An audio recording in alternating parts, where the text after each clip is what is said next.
Welcome to Short Prints. These are weekly videos where we highlight a topic in the hobby, all brought to you by the Card Shop Show. Let's get it!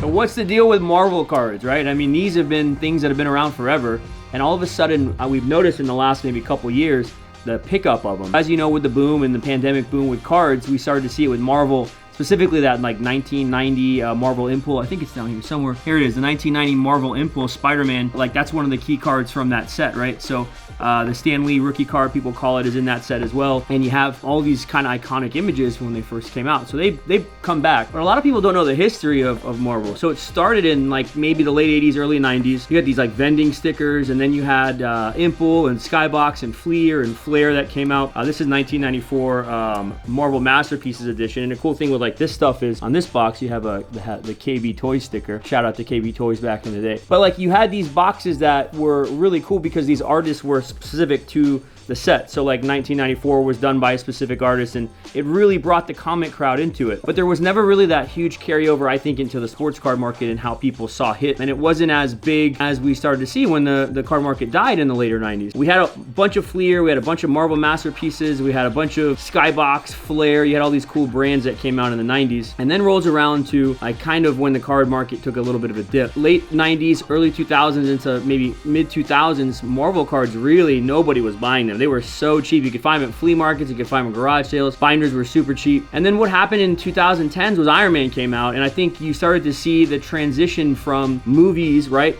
coming back to cards. Upper Deck also got the license at that time, which is really cool. And so they started to pump out different sets and different products as well. So we had new sets, new inserts, and what we noticed with Upper Deck was they took their inserts from like basketball, Precious Metal Gems, Jambalaya, the retro stuff, and they brought them over into Marvel. Those cards were not worth, a lot of people didn't understand it at the time, but what those cards are worth now is quite incredible looking at the values of them. So Upper Deck started producing more and more and more of these sets with new inserts, and then they started making movie sets. For example, here's Marvel Endgame Avengers, which has sketches and autograph cards and buyback cards. I'm sold out of them right now, but Marvel Black Diamond just came out, which came out with really unique Marvel cards, really unique autographs and sketches as well. And I bring up sketch cards because I believe that's another way that Marvel cards have really reintroduced themselves, is by getting these artists to actually sketch, hand draw characters and fight scenes and groups of, you know, good guys and bad guys, and putting them on these really unique palettes. One of ones, right? Because nobody else can replicate them. After an artist has done it, you can't replicate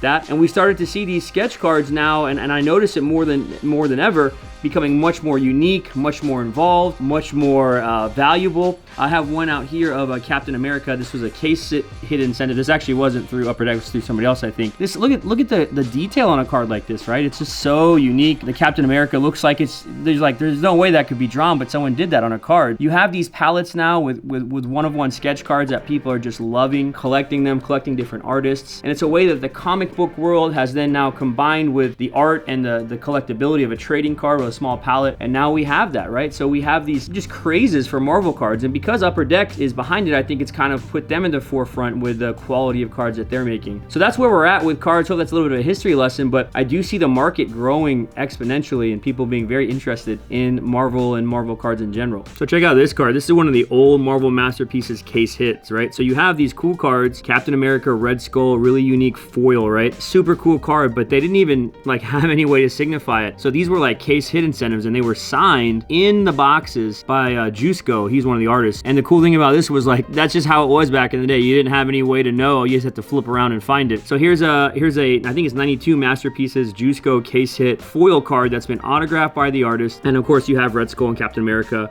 and then we have it certified in the PSA holder. But I just think it's really unique and cool to see these chase cards back in the day when inserts really were the hot commodity and people really wanted them. So Brian, thinking about Marvel, you picked up cards in January, didn't you? Like cheap? Yep. What did you buy? Cheap slabs. I'll show you one, Jameel. I remember you told me in January. I got 6 PSA 10 slabs. At a show, right? Yep, at a show. $10 a piece. Marvel. It was newer Marvel. What's up? This is a Miss America foil PSA 10. Sold that for $200 back in March. So you went literally from $10 in January to $200 in 2 months? Yep. Was watching the trends, watching the curves. So then you noticed them accelerating in January? Yep. I noticed things starting to pick up. People starting to pay more attention to it. Mm-hmm. So I bought them cheap, found them in a bargain box, and then listed them on eBay. That was one of the many I sold. What do you think that card's worth today, though? I'm not sure. It's a pop one. What do you think, it's gone down? Probably gone down. Right. So the market had its spikes with Marvel. Yep. But that card's still not $10. That's probably worth 80 to 100 bucks probably at least today. Why do you think PSA 10s are so hard to find with Marvel? I mean, they're hard to grade. People didn't really think about grading them when they opened and ripped those cards. They just took them, put them to the side more after. Looked for autos or sketches than a base foil card. I feel like all the Impul and all that early stuff that everybody went back and found and graded, which is all at PSA now, is going to go down. But the stuff that's like 2010 to 2020, that not when a lot of people talk about, or even, have you seen graded sketch card? Like there's people are grading sketch card. That kind of stuff, I think, is the next wave for Marvel. And then all the new characters, like aren't there Disney characters, or Disney Plus has a bunch of shows coming out, right? Yep, tons of new shows. And so Disney Plus has all these things they're pushing. Loki's the next big one. I think that comes out literally like in 2 days. So that we'll see a rise in Loki stuff, just like you did with Captain America and Winter Soldier and Falcon. What would you say is like some characters that you feel, if you could buy them right now in 10s or even 9s that are Marvel, that you know you can make money on? I mean, I guess you could say the blue chip guys like basketball, you could say the same thing for Marvel. Spider-Man, the Hulk, Iron Man, Fantastic Four, not that I have any vested interest. Yeah. Iron Man. Yeah. I mean, Thor, Iron Man, and then also the female characters that I think Captain Marvel. But you know the characters. Yeah. You know them all from what you see. So the new Venom movie comes out. Carnage is going to be big in that. Spider-Man will be big in that. So all of those elements, right? Sketch cards, inserts. What about like PMGs? Have you seen those? Do you remember back? What was like a year and a half ago? I listed a bunch of PMGs for you on eBay. Greens and reds. You had tons of them. Yeah. I listed. They all sold, no? They're all gone, but they're all way more now. Yep. So Precious Metal Gems is a big insert. Those are so hard to find, though. Some guy offered a Venom to me, 101 at a Dallas show for $50K. Wow. I was like, I don't think that's worth that much, but still, maybe it is. I don't know. Yeah. Do you think that there's a market in the movie cards? Like you saw Black Diamond, we were ripping that. Like how crazy did people go over that? Was the value retention there on that card? Like know. that Chadwick Boseman was only $35. That's dirt cheap for that card. I think that screen used relic of him, and he's gone now. I think those. I went back and looked and tried to buy more, but they're all like 75 now. But yeah, there's cards in there that I think could be worth a lot more in the future. People don't even know about Marvel Black Diamond. Like, how many people truly know what Marvel Black Diamond is? Not many people know about it. I mean, not many people are gonna buy it. $6-7 It's expensive. It's a lot of money.